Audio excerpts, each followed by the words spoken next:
Os amalequitas frequentemente aparecem na Bíblia confrontando os israelitas. Eles formavam um povo que habitava o deserto ao sul de Canaã, mas viviam num regime seminômade. Eles também são chamados na narrativa bíblica de povo de Amaleque, e neste vídeo você vai entender tudo o que a Bíblia diz sobre quem eram os amalequitas.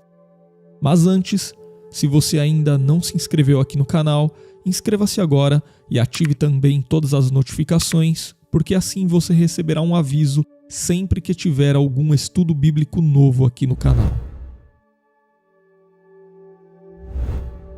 A maioria dos estudiosos entende que os amalequitas eram os descendentes de Amaleque, neto de Esaú. Amaleque era filho de Elifaz, com sua concubina Timna. Ele tornou-se um líder em Edom, conforme lemos no capítulo 36 do livro de Gênesis. Mas curiosamente, a primeira menção bíblica aos amalequitas é encontrada em Gênesis capítulo 14 e versículo 7, onde o texto bíblico diz: Depois tornaram e vieram a En-Mispate, que é Cádiz, e feriram toda a terra dos amalequitas, e também aos amorreus, que habitavam em Azazon-Tamar. No entanto, esse texto bíblico descreve algo que ocorreu no tempo de Abraão, ou seja, basicamente o texto diz que toda a terra dos amalequitas foi ferida nos dias de Abraão. Porém, conforme vimos, os amalequitas eram descendentes de um dos filhos de Esaú. Portanto, no tempo em que se passou a narrativa de Gênesis 14, ou seja, nos dias de Abraão, avô de Esaú e trisavô de Amaleque, os amalequitas ainda não existiam.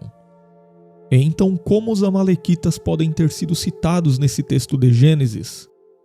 Acontece que o autor de Gênesis utilizou os amalequitas apenas como uma referência para designar um determinado território conhecido pelos seus leitores, ou seja, o livro de Gênesis não foi escrito no tempo de Abraão, mas foi escrito posteriormente por Moisés, num período em que os amalequitas já existiam, estavam bem estabelecidos e eram conhecidos dos israelitas. E normalmente os amalequitas viviam no deserto do Negueb, entre Berseba e o Sinai, de acordo com Números capítulo 13 e versículo 29, que diz: Os amalequitas habitavam na terra do sul, e os heteus, e os jebuseus, e os amorreus habitavam na montanha, e os cananeus habitavam junto do mar, e pela margem do Jordão. E o livro de Samuel, no capítulo 15 e versículo 7, também informa que o povo de Amaleque peregrinava desde Avilá até chegar a Sur, que está defronte do Egito. Mas o que chama a atenção dos leitores da Bíblia é que os amalequitas sempre são contados no texto bíblico entre os inimigos de Israel.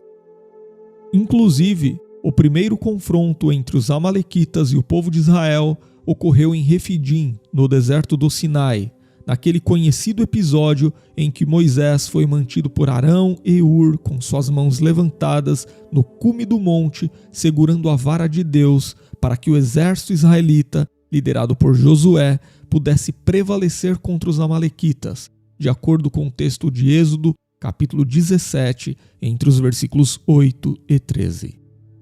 E foi por causa desse ataque contra os israelitas que foi ordenado que o povo de Amaleque fosse destruído permanentemente. Sobre isso, Deuteronômio capítulo 25, entre os versículos 17 e 19, registra: Lembra-te do que te fez Amaleque no caminho quando saías do Egito.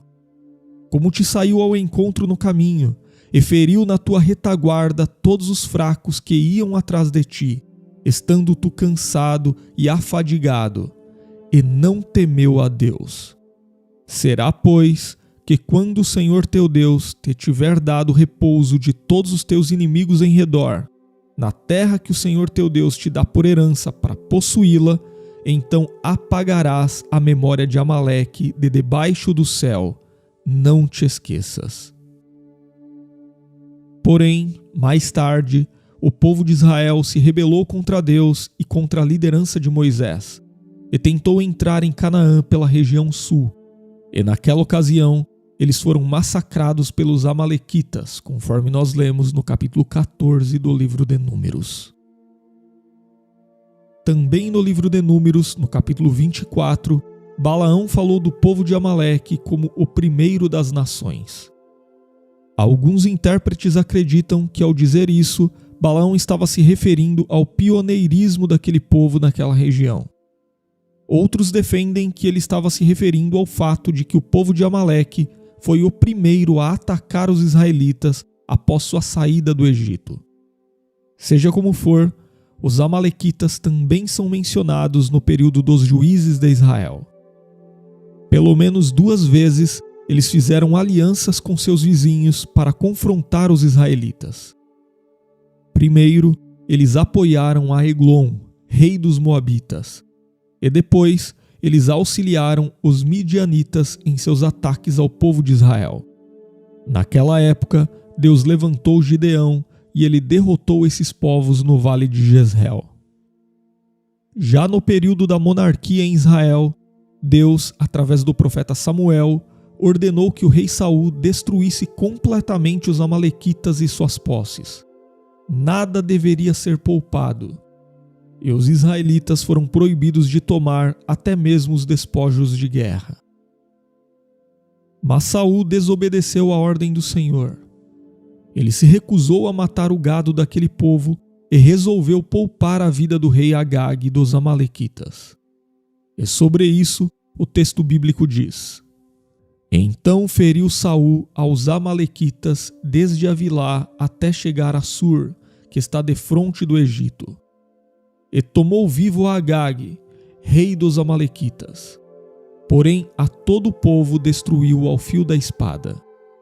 E Saul e o povo pouparam a Agag e ao melhor das ovelhas e das vacas e as da segunda ordem, e aos cordeiros e ao melhor que havia, e não os quiseram destruir totalmente. Porém, a toda coisa vil e desprezível destruíram totalmente. Então veio a palavra do Senhor a Samuel dizendo: Arrependo-me de haver posto Saul como rei, porquanto deixou de me seguir e não cumpriu as minhas palavras. Então Samuel se contristou e toda a noite clamou ao Senhor. E depois disso, coube justamente ao profeta Samuel matar Agag e repreender a Saul. Mais tarde, o rei Davi também lutou contra os amalequitas. Na verdade, foi ele quem conseguiu impor uma derrota esmagadora sobre aquele povo. Davi fez o que Saul foi incapaz de fazer. E na sequência da história bíblica do Antigo Testamento, os poucos amalequitas que sobraram foram finalmente abatidos no Monte Seir durante o reinado do rei Ezequias. E se você gostou de entender quem foram os amalequitas na Bíblia, deixe o seu comentário, se inscreva aqui no canal e se você deseja se aprofundar mais no conhecimento bíblico, você pode estudar teologia conosco de forma simples e objetiva e de qualquer lugar. As informações estão na descrição do vídeo e no primeiro comentário fixado.